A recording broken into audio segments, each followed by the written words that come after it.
ኪዳነ ምሕረት ደጅ ሄዶ ያፈረ ማን ነው ወገኖቼ?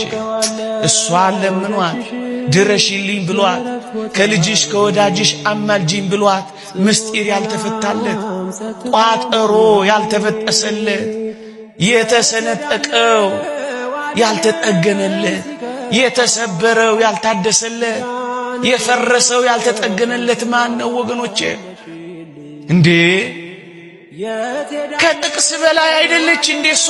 ምእመናን እኔ አንድ ተአምራት ልንገራችሁ። አንድ ሰው ለምስክርነት ቆሞ መጣ። ሚስቴ 4 ጊዜ ሰርጀሪ ተደርጋለች አለ። እጢ ለአራተኛው ሰርጀሪ ሆስፒታል ስንገባ 20 ሺህ ብር አምጣሉኝ አለ።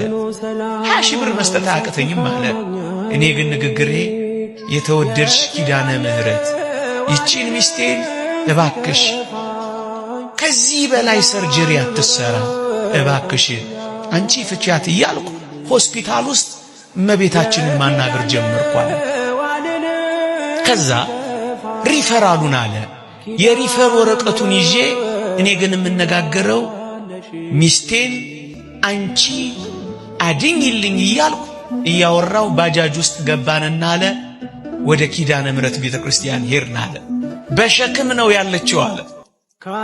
ልክ ኪዳነ ምሕረት ቤተክርስቲያን ስንገባ በሸክም የነበረችው ሚስቴ ቆመች።